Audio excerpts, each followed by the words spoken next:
Imagine this, a dead man, floating in the ocean, a briefcase chained to his wrist, and inside that briefcase, the secret plans that would change the course of World War II. This corpse, unknown to the world, tricked Adolf Hitler himself. It misled an entire army, and it saved thousands of lives without firing a single shot. His name was Major William Martin, or so the world was told. But the man in that uniform never truly existed. He had no family, no story, no choice. Yet his death became one of the most audacious and most successful deceptions in military history. Letters were typed, briefcases were opened, soldiers landed on Sicily. All part of a plan so daring it sounded impossible. This is the story of Operation Mincemeat, the operation that turned a corpse into a weapon. And it all began with one question: can a dead man really win a war? In the spring of 1943, while World War II was tearing Europe apart, British intelligence made a decision so desperate and so audacious that it sounded like madness. They decided to lie to Adolf Hitler, not with spies, not with codebreakers, not with secret weapons, but with a corpse, a war balanced on a knife's edge. By 1943, the Allies were winning, but barely. The Germans had been defeated in North Africa, and now the Allies needed their next move. That move was clear: invade southern Europe, strike what Winston Churchill called the soft underbelly of the Axis. The target was Sicily. If the Allies could take Sicily, they could open the Mediterranean for shipping, force Italy out of the war, bring the fight directly to mainland Europe. But there was a problem. Hitler knew Sicily mattered. The Germans had troops, tanks, aircraft, and the island was heavily fortified. A direct invasion would cost tens of thousands of lives. British intelligence faced a brutal truth. If Germany knew the invasion was coming, the Allies would bleed to death on the beaches. They needed Germany to look anywhere else. The unthinkable plan. Inside a quiet office in London, a small group of intelligence officers gathered. Among them was Ewan Montague, a naval officer with a sharp mind and a taste for the unconventional. Also present was Charles Chumley, a man who looked more like a librarian than a war planner. They didn't propose a normal deception. They proposed something insane. What if we planted false invasion plans on a dead body and let the enemy find it? The room went quiet. Because as absurd as it sounded, it might work. Why a corpse? German intelligence had one major weakness. They trusted documents recovered from fallen officers, especially if the body appeared to be a victim of an accident. The papers looked personal, not official. The information seemed too real to be a trap. So Montague asked a horrifying question. Could we create a man who never existed, kill him, and use him to lie? The answer was yes. But first, they needed a body. Finding a man with no story. The corpse had to meet strict conditions. No visible injuries. Death consistent with drowning. No relatives who would ask questions. No reason for an autopsy to expose the truth. After weeks of searching, they found him. A young Welsh man had died after ingesting rat poison, an act officially ruled accidental. The poison caused pneumonia-like symptoms, meaning his lungs would look like someone who had drowned. Perfect. His name was never meant to be known. But history would give him one. Birthing a ghost. British intelligence didn't just need a body. They needed a life. They named him Major William Martin, Royal Marines. Then they began building his existence from nothing. They issued him a military ID, gave him a rank appropriate for carrying secret documents, created a believable service record. But they didn't stop there. They knew the Germans wouldn't just skim his pockets. They would study his soul. Pocket litter, the details that sell a lie. To make Major Martin real, they filled his pockets with ordinary human clutter. A photograph of a smiling young woman. Love letters signed Pam. A receipt for an engagement ring. A bill he hadn't paid. A ticket stub from a London theater. Even his love life was invented. Pam wasn't real, but she felt real. And that mattered. The lie within the lie. Finally, they added the most important item. A briefcase, handcuffed to his wrist. Inside were official letters suggesting that the real Allied invasion would land in Greece and Sardinia, not Sicily. The letters were written carefully, casual in tone, slightly careless, never saying, "This is a secret plan." They were meant to look like mistakes, not bait. And mistakes are what intelligence officers trust most. The journey to death. In late April 1943, the body, now officially Major William Martin, was sealed inside a steel container filled with ice and dry air. A British submarine carried him toward the coast of Spain. Spain was neutral, but Spanish officials often leaked information straight to Germany. That was exactly what the Allies were counting on. At dawn, the submarine surfaced. The body was released into the sea. Waves carried him toward shore. A man who never lived was about to change the course of the war. Cliffhanger. Within hours, a Spanish fisherman would find the corpse. And within days, Adolf Hitler himself would read the documents taken from the dead man's hand. The question was no longer whether the Germans would find the body. It was, would they believe the lie? The fisherman found the body early in the morning. He was walking along the shore near Welsh, expecting nothing more dramatic than tangled nets or driftwood. Instead, the sea had delivered a man. The corpse wore a British military uniform. His boots were still polished. His pockets were heavy, and chained to his wrist was a leather briefcase. The fisherman crossed himself. Then he ran. Spain, neutral, but not silent. Spanish authorities arrived quickly. Spain was officially neutral, but Francisco Franco owed his power to German and Italian support. German spies operated openly, bribing officials, gathering rumors, watching everything. The British knew this. That's why they chose this beach. The body was taken to a local morgue. Doctors examined it and concluded exactly what British intelligence had hoped for. Death by drowning.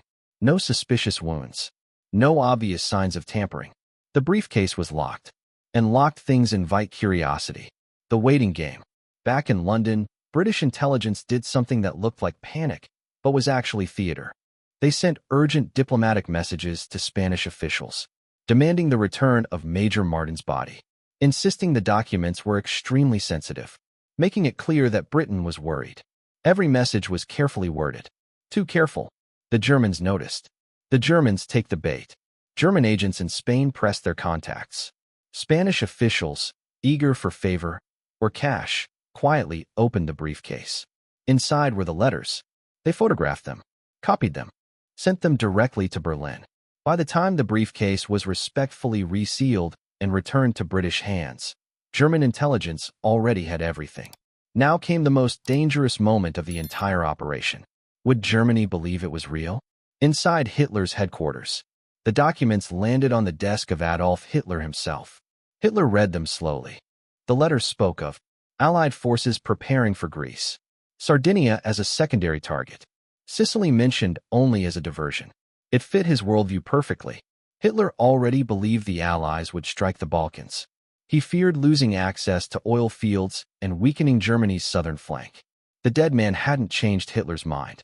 He had confirmed it. And confirmation is the most powerful weapon of all. Orders from Berlin. Hitler acted. Immediately, German divisions were moved to Greece. Tanks were diverted away from Sicily. Aircraft were redeployed. Defensive positions were reinforced in the wrong places. Meanwhile, Sicily, the real target, was quietly weakened. All because of a man who had never existed. The Allies hold their breath. British intelligence intercepted German communications through code-breaking efforts. They saw the movements, the troop transfers, the panic, and for the first time, they allowed themselves to believe. The lie had worked. But war does not reward confidence. It punishes it.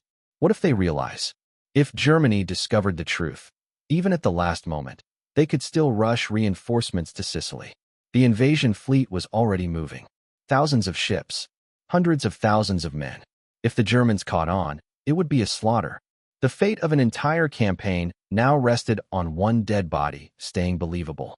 The funeral of a fiction. The Spanish returned Major Martin's body to Britain with full honors. The British held a real funeral. They buried him in a cemetery in Spain. A grave, a name, a lie made permanent. Because even the smallest inconsistency could unravel everything. D-Day for Sicily. On July 10, 1943, Allied forces stormed the beaches of Sicily. They expected fierce resistance. Instead, they found confusion. German units were under strength. Defenses were incomplete. Commanders were unprepared. The invasion succeeded. Faster than expected. With far fewer casualties than predicted. The lie had saved tens of thousands of lives. But the story doesn't end there. Because after the war, when the files were opened, when intelligence officers finally told the truth, the world learned something terrifying. The Germans never doubted the dead man. Not once. They trusted him more than their own scouts, more than aerial photographs, more than reality itself. Cliffhanger. But there was one final twist. A question that still haunts historians. Who was the man whose body was used, and did he ever know he would become history? That answer changes everything. For years after the war, the truth remained buried. Not just hidden, buried. Because the final secret of the operation was not about strategy, deception, or genius. It was about the cost of victory. The name that was erased. The man known to history as Major William Martin, Royal Marines, never existed. No birth certificate, no service record, no family waiting for him to come home. But the body was real, painfully real. His true name was Glyndwr Michael. He was not a soldier. He was not a hero by choice. He was a poor, homeless Welsh laborer who drifted through London during the darkest years of the war. He suffered from depression. He had no close family. And when he died, no one came forward to claim him. That was why British intelligence chose him. And that truth is what makes this story uncomfortable. A life no one noticed. Glyndwr Michael was born into hardship. He struggled to find steady work. He lived on the margins of society. By the time war came, he was already invisible. In early 1943, he consumed rat poison. Whether it was an accident or an act of despair was never proven. When he died, he was just another forgotten casualty of wartime Britain, until intelligence officers found his body and decided it could win a war. Did he consent? This is the question that has never gone away. Glyndwr Michael never agreed to become a weapon. He never knew his body would be dressed in a uniform, given a name, and sent into the sea. He never knew his death would deceive Adolf Hitler himself. British intelligence justified their choice with cold logic. No relatives to object. No religious objections recorded. No law explicitly forbidding it. In wartime, morality bends. Sometimes it breaks. The ghost who won Sicily. The invasion of Sicily changed everything. Italy fell. Mussolini was arrested. Germany was forced to fight on multiple fronts. Historians later estimated that tens of thousands of Allied lives were saved because German troops were in the wrong place at the wrong time. All because one man carried lies in his pockets. A man who had nothing in life and everything in death. The grave that tells the truth. Glyndwr Michael, still marked as Major William Martin, was buried in Welsh, not far from where the sea delivered him. For decades, the headstone bore only the fake name. Then, years later, Britain did something rare. They corrected history. The gravestone was updated. It now reads, Major William Martin, Royal Marines. Glyndwr Michael served as Major William Martin. Not erased. Not forgotten. Acknowledged. The operation revealed. When British files were finally declassified, the world learned the operation's name. Operation Mincemeat. The public was stunned. This wasn't a spy novel. It wasn't fiction. It was real. And it worked. Even German intelligence officers later admitted they never suspected a thing. One of them wrote, "The enemy showed us a corpse, and we trusted it." The final irony.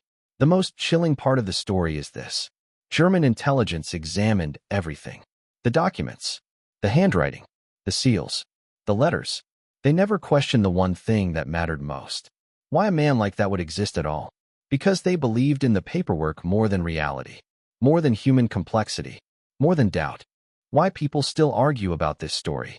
To this day, historians and ethicists debate the same question.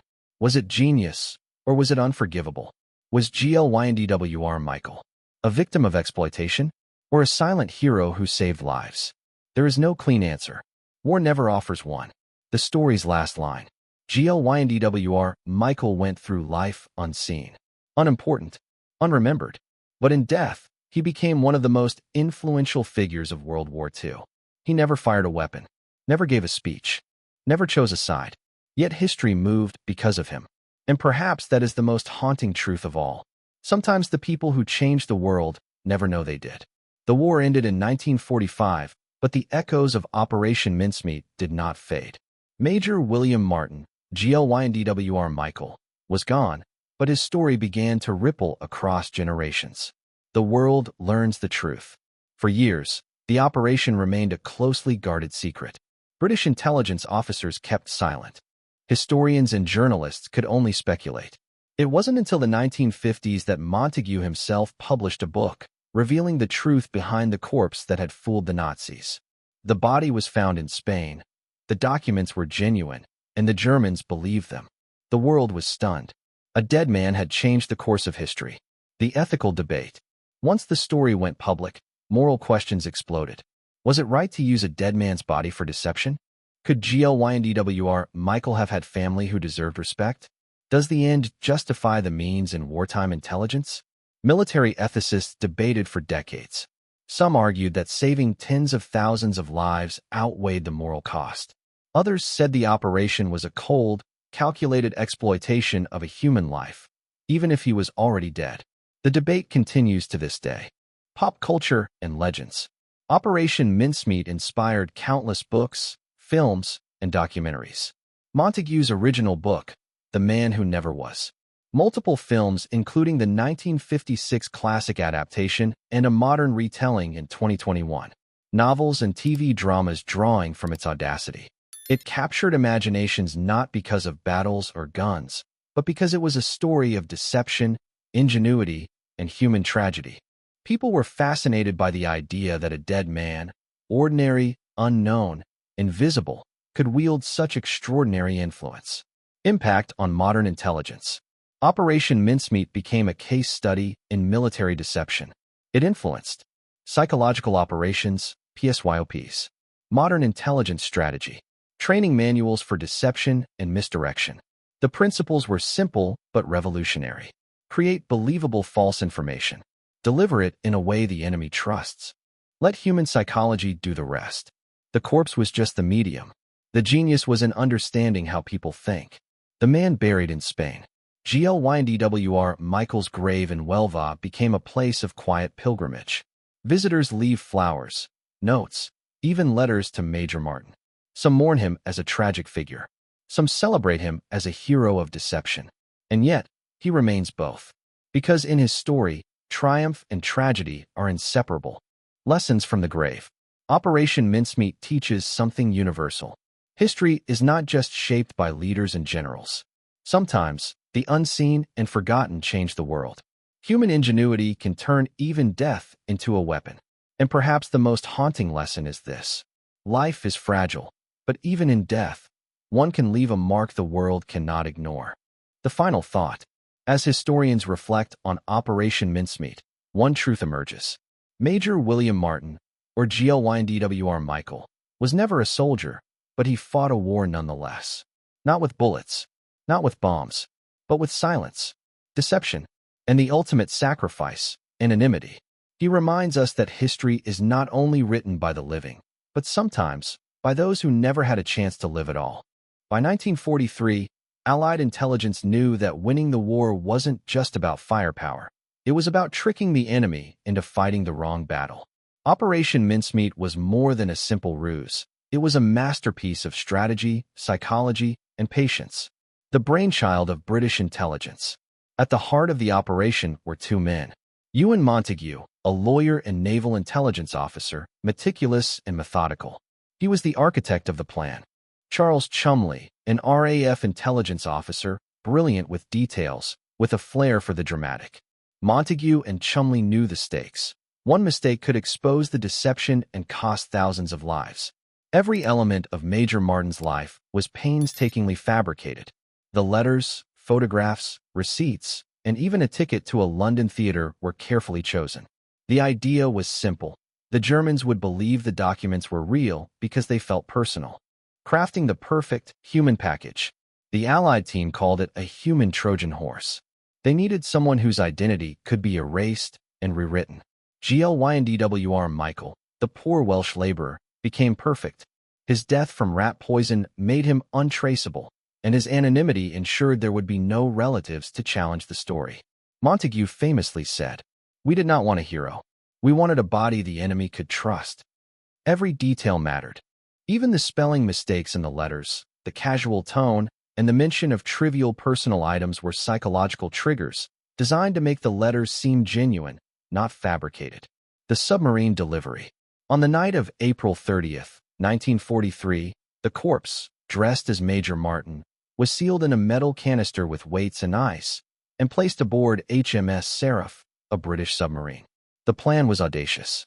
Sail to the coast of Huelva, Spain. Release the body so it would drift ashore. Ensure the Spanish authorities, or their German contacts, would discover it. Montague oversaw every step, aware that the mission could fail at any moment.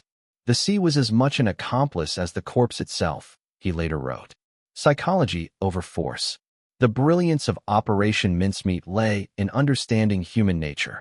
Allied intelligence knew. People trust documents found on a person more than intelligence from intercepts or spies. Casual errors, like a misplaced receipt or a love letter, make information more credible. An enemy already predisposed to believe something is more likely to accept evidence that confirms their bias. Hitler and his generals were convinced the Allies' next strike would be in Greece, not Sicily. All because the Allies manipulated their expectations. Testing the plan. Before the body was even sent, Montague staged dry runs. Letters were read by other officers to test believability. Personal items were scrutinized to ensure they looked authentic. Even the fake engagement photo was analyzed to confirm it looked lived in. This attention to detail turned what could have been a morbid stunt into a strategic masterpiece. The risk of discovery. Montague knew the stakes. If the Spanish authorities had ignored the body, the plan would fail. If the Germans suspected a trap, the entire Allied strategy could collapse. If anyone discovered Glyndwr Michael's identity, it could cause a scandal and destroy morale. Every step was a gamble. Every movement of the body, every word in the letters, was a test of human perception. Yet, despite the risks, Montague and his team remained confident. They had done everything they could to make the dead man believable. Cliffhanger. And then came the moment that would define the operation. The corpse hit the water, drifting toward Huelva. From that moment on, the Allies had no control. They could only wait, hoping that the Germans would take the bait. Would Hitler believe a dead man? Could a fabricated life really shape the outcome of a war? The next chapter would prove that deception could be deadlier than any weapon.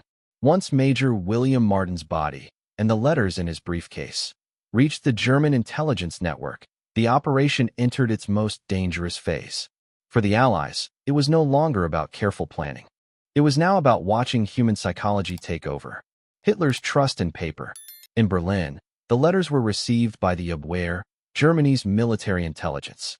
The documents were copied, photographed, and forwarded to Hitler's headquarters. Hitler himself examined the papers. The letters suggested an Allied landing in Greece, with Sardinia as a secondary target. Sicily was mentioned almost casually, as if it were unimportant. For Hitler, it was confirmation bias at its finest. He already suspected the Allies would attack Greece to cut off Axis supply lines in the Balkans. Here was a friendly witness confirming his fears, a dead British officer. He trusted the paper more than reconnaissance. He trusted it more than aerial photos. He trusted it more than his own instincts. Chaos in the field. German commanders began redistributing troops based on the intelligence from the corpse. Divisions were moved to Greece, leaving Sicily relatively underdefended. Panzer tanks were sent east, and aircraft were redeployed. Coastal fortifications in Sicily were left incomplete. Commanders in Italy were confused. Orders contradicted local intelligence. Some suspected a trap, but Hitler's obsession with the letters overrode caution. Within weeks, Sicily was vulnerable in ways the Allies had never seen in simulations. The British watch and wait. Back in London, Montague and his team monitored German troop movements using code-breaking intelligence from Bletchley Park. Every intercepted message, every troop transfer, was proof the plan was working. Montague wrote in his diary, "It is a strange sensation to watch the enemy act as you wish them to, knowing that the man they trust is dead." The tension was unbearable. One misstep, one unexpected discovery by the Germans, could undo months of meticulous planning. The Allied landing in Sicily. On July 10, 1943, the Allies launched Operation Husky, the invasion of Sicily. The beaches were defended, but not as heavily as anticipated. The Germans were confused, scattered, and responded slowly, exactly as Montague had hoped. The Allies advanced rapidly. The plan had worked. The deception saved thousands of lives and helped secure a vital foothold in Europe. German commanders questioned the source. Some German officers were skeptical. How could such detailed plans fall into Allied hands? Why was the officer's death so convenient?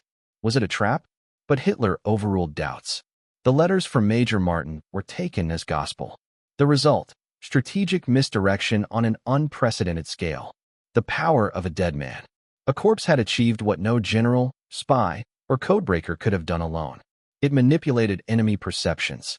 It redirected forces across the Mediterranean. It ensured Allied dominance at a critical juncture of the war. Historians later noted, Operation Mincemeat was not just a triumph of deception. It was a triumph of psychological warfare, and the dead man at its center was the ultimate agent of influence. Cliffhanger. But while the Allies celebrated, one question lingered. What about the man whose body had been used? Glyndwr Michael, a homeless laborer, had never chosen this role. And now, his story would continue to haunt those who knew the truth, raising questions about morality, war, and human cost. As the Allies celebrated the success of Operation Husky, few paused to consider the human cost of the deception. Major William Martin, Glyndwr Michael, remained silent, his anonymity both shielded and tragic. The intelligence team reflects. Ewan Montague, the architect of the plan, returned to his office in London, exhausted but satisfied. He had orchestrated one of the most audacious operations in history, and it had worked perfectly. Yet, in private correspondence, he admitted, though the plan succeeded, one cannot help but feel a shadow over it. The man who served us was dead, and he had no say in his service. Charles Chumley, his co-conspirator, shared the sentiment. The thrill of success was mixed with unease. They had exploited death for strategy. The ethics of their actions would haunt them long after the war. The silent hero, Glyndwr Michael, had never asked to be part of history. A homeless Welsh laborer, a man who died young and alone, an unwitting pawn in a global conflict. Yet his contribution was monumental. The Allies saved thousands of lives during the Sicilian invasion. Hitler's misperceptions shifted forces away from Sicily. The Mediterranean campaign was dramatically accelerated. He became the ultimate unsung hero, not for bravery in battle, but because his death was leveraged for strategy. Ethical debates emerge. Operation Mincemeat immediately sparked debate among military ethicists. Exploitation versus necessity. Was it acceptable to use a human corpse for deception if it saved thousands of lives? Consent. Glyndwr Michael never consented. Could war ever justify such an act? Legacy. How should history remember a man who never lived yet changed the course of a war? Montague defended the operation as a necessity of war. It is not the death of the man, but the lives saved because of him that must be remembered. But others were less forgiving. Some argued it set a dangerous precedent, one where ethics could be subordinated to strategy. After the war, when the war ended, Montague continued his career in intelligence and law. He wrote The Man Who Never Was in 1953, finally telling the story. The British public was astonished. Glyndwr Michael's true identity remained obscure for years. The revelation sparked public fascination and revived ethical debates. Was the operation a stroke of genius? Or a grim reminder that war often sacrifices individuals for the greater good? The grave in Huelva. Glyndwr Michael was buried in Huelva, Spain, initially under the name Major William Martin. Later, historians updated the headstone to acknowledge his real identity. Visitors leave flowers and letters, reflecting a mixture of respect, gratitude, and sorrow. The grave stands as a symbol, a life that was overlooked, a death that shaped history, a story that challenges how we measure heroism. Lessons for the future. Operation Mincemeat teaches enduring lessons. Intelligence is as much about psychology as force. A single person, even one who never knew it, can alter the course of history. Moral complexity is unavoidable in war. Montague himself concluded that history often rewards ingenuity over conventional courage, but he never forgot the human life behind the deception. Cliffhanger. While the war ended decades ago, the story of Glyndwr Michael resonates today. How far should we go in the name of strategy? How much is a single life worth in the theater of global conflict? Can a person truly serve after death? The final chapter of Operation Mincemeat is not just about deception. It is about the cost of victory. Decades have passed since the waves of WWII carried Major William Martin, Glyndwr Michael, toward history. Yet the story of Operation Mincemeat remains one of the most famous and fascinating intelligence operations of World War II. Its lessons, ethical questions, and ingenuity continue to influence strategy, culture, and the way we think about war. Influence on modern intelligence. Operation Mincemeat became a textbook case in deception and psychological warfare. Military academies study it as an example of misdirection and manipulation of enemy perception. The idea of planting false intelligence through believable personal items has been adapted in modern spycraft and counterintelligence. Its success demonstrates the principle that information, and belief in it, can be as powerful as tanks or aircraft. Allied intelligence officers often cite it as proof that small, clever actions can have disproportionate impact. Cultural legacy. The story has captured public imagination like few wartime operations. Montague's 1953 book, The Man Who Never Was, became a bestseller. Films, including the 1956 adaptation and a 2021 retelling, dramatized the ingenuity and suspense. Novels, TV shows, and documentaries have explored the moral questions and the surreal nature of a dead man shaping history. People are fascinated not just by the operation itself, but by the human story behind the deception. The tragic hero, Glyndwr Michael, once invisible, became immortalized in history. He never chose to fight. He never wielded a weapon. He never spoke a word. Yet, in death, he changed the course of a major campaign and saved countless lives. Visitors to his grave in WWII leave letters, flowers, and tokens of remembrance. He is remembered both as a victim of circumstance and as a silent hero. Ethical and historical reflections. Operation Mincemeat continues to spark debate among historians and ethicists. Was it morally justified? Exploiting a corpse to deceive the enemy may feel cold, yet the outcome saved lives. What does it say about consent and human dignity? Glyndwr Michael's anonymity highlights the tension between strategy and individual rights. Can victory ever be separated from its human cost? Operation Mincemeat is a perfect example of the complex moral calculus of war. In the end, it raises questions that are still relevant today. How far can deception go in the pursuit of victory? How should history balance the brilliance of strategy with the value of individual life? The lasting lessons. Operation Mincemeat teaches several timeless lessons. Ingenuity matters as much as power. Clever deception can change the outcome of battles. Belief can be manipulated. The human mind is often more important than hardware. Heroes are not always living or recognized. Some of the most influential figures in history never fired a shot. Glyndwr Michael exemplifies this perfectly. The man who never lived, yet lived forever in history. Final thought. Operation Mincemeat is more than a story about war. It is about the thin line between life and death, ethics and necessity, invisibility and immortality. It reminds us that history is shaped not only by the powerful, the famous, or the brave, but sometimes by the forgotten, the anonymous, and the dead. In the end, Major William Martin, or Glyndwr Michael, reminds us of a haunting truth. Sometimes, those who change the world are never aware of the mark they leave.